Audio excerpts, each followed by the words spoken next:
سید علی ابو الحسن بن عثمان حجویری 371 سے 401 کے درمیان افغانستان میں پیدا ہوئے۔ ابو الحسن کا تعلق نیک خاندان سے تھا۔ ان کی والدہ ہمیشہ چاہتی تھیں کہ ان کا بیٹا بہت پرہیزگار اور عالم آدمی بنے۔ نہ صرف اس کی خواہش پوری ہوئی بلکہ ان کا بیٹا بھی سنتوں کا ولی بن گیا۔ سید علی حجویری نے 4 سال کی عمر میں تعلیم حاصل کرنا شروع کی۔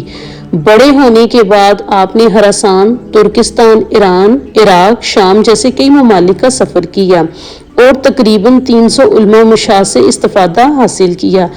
آخرکار شام میں ان کی ملاقات ایک عظیم صوفی عالم ابو الفضل بن حسن حتلی سے ہوئی، جن سے وہ بے حد متاثر ہوئے اور ان کے شاگرد بن گئے۔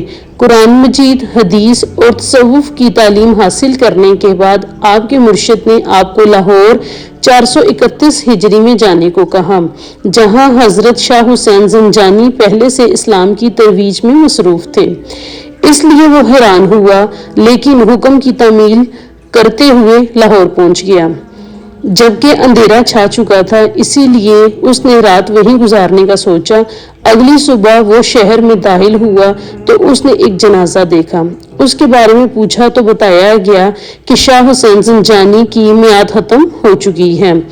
اب اسے احساس ہوا کہ ظاہر ہے اسے شاہ حسین زنجانی کی جگہ لاہور بھیجا گیا ہے۔ سید علی حجویری ایک عظیم مقاصد کے ساتھ لاہور آئے تھے۔ اسلام کی روشنی اور اللہ واحد کے تصوف کو پھیلانا۔ ان کی غیر معمولی شخصیت، کرشمہ سازی اور علم کو لوگوں کے دلوں کو فتح کرنے میں زیادہ وقت نہیں لگا۔ نہ صرف غریب ہی اس کی برکتیں مانگتے تھے بلکہ اشرافیہ بھی ان سے بے حد متاثر تھی۔ پنجاب کا گورنر، ایک عظیم مسلم، رائے راجو بھی اس کے کرشمے سے اتنا متاثر ہوا کہ اس نے اسلام قبول کر لیا۔ داتا صاحب نے ان کا نام شیخ ہندی رکھا، جو ان کے مزار کے پاس بھی آرام کرتا ہے۔ اس نے لاکھوں مسلمانوں اور غیر مسلموں کی زندگیوں کو بہتر سے بدل دیا۔ اس نے جو بھی تبلیغ کی اس پر عمل کیا۔ نتیجے کے طور پر رایا کے حکمرانوں نے ان کے دور میں اور اس کے بعد ان کو خراج تحسین پیش کرنے اور ان سے برکت حاصل کرنے میں کبھی کمی نہیں کی، یہاں تک کہ بابا فرید الدین گنج شکر، خواجہ باقی باللہ، حضرت مجدد الف ثانی، حضرت میاں میر قادری، حضرت مادو لال حسین اور کئی دوسرے جیسے اولیاء صوفیہ نے آپ سے فیض حاصل کیا۔ خواجہ معین الدین چشتی، ایک عظیم بزرگ اور برِ صغیر میں چشتیہ حکم کے بانی، اجمیر میں اپنی نشست سنبھالنے سے پہلے ان کی رہنمائی کے لیے ان کے مزار پر 40 دن گزارے۔ وہ 34 سال لاہور میں رہے اور ایک بار بھی واپس جانے کا نہیں سوچا۔ جب لوگوں نے دیکھا کہ ولی نے کبھی واپس جانے کا نہیں سوچا بلکہ اپنے وقت، توانائی، آرام اور ہر وقت مال کی قیمت پر ان کی خدمت کی تو انہوں نے داتا گنج بخش کا خطاب دیا۔ داتا کا مطلب ہے درویش، گنج بخش کا مطلب ہے بہت کچھ دینے والا۔ پہلی بار جب اسے اس لقب کا علم ہوا تو اس نے ناراضگی ظاہر کی اور کہا، صرف اللہ دیتا ہے، کوئی اور نہیں۔ داتا گنج بخش کی کوئی اولاد نہ تھی۔ کم عمری میں ہی اس کی شادی ہو گئی، لیکن اس کی بیوی کچھ ہی عرصے کے بعد بغیر اولاد کے انتقال کر گئی۔ اگلے 11 سال تک اس نے شادی نہیں کی۔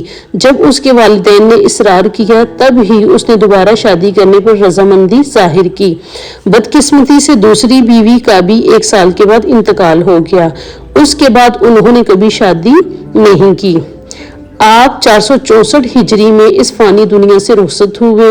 کشف المحبوب، کشف الاسرار، منہاج الدین اور البیان الحیل عیان سمیت کئی کتابیں ان سے مسنوب ہیں، تاہم سب سے زیادہ مقبول کتاب کشف المحبوب ہے۔ یہ ایک شاہکار ہے جو اصل میں فارسی میں لکھا گیا اور بعد میں کئی زبانوں میں ترجمہ ہوا۔ یہ کتاب اسلام میں تصوف کا گہرا تجزیہ پیش کرتی ہے اور جسمانی مابعد الطبیعیاتی اور روحانی حقائق کے درمیان پیچیدگیوں اور تعلق کو ظاہر کرتی ہے۔ اس کتاب کی اہمیت کا اندازہ اس قول سے لگایا جا سکتا ہے کہ حضرت نظام الدین اولیاء محبوب الہی یہ کتاب ان لوگوں کے لیے مکمل مرشد رہنمائی کا کام کرتی ہے جن کے پاس نہیں ہے۔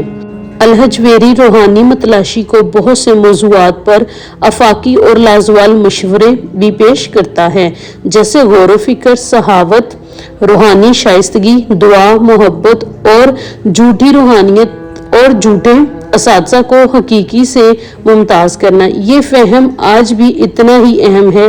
کہا گیا ہے کہ جو لوگ اسلامی تصوف میں رہنمائی تلاش کرتے ہیں ان کو 3 چیزیں کرنی چاہیے: ہدایت کے لیے دعا کرنا، بڑے بڑے شیخوں کی قبروں کی زیارت کرنا اور کشف المحبوب پڑھنا۔